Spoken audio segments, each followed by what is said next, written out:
Mga kababayan, lalo na sa mga kapwa ko senior citizens, may gusto lang akong i-share na mahalagang impormasyon tungkol sa pagkuha ng PhilHealth ID.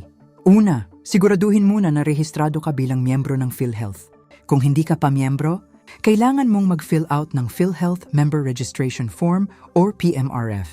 Pagkatapos nito, pumunta sa pinakamalapit na PhilHealth office or accredited na opisina at dalhin ang mga kailangan na dokumento tulad ng valid, ID at mga personal na detalye.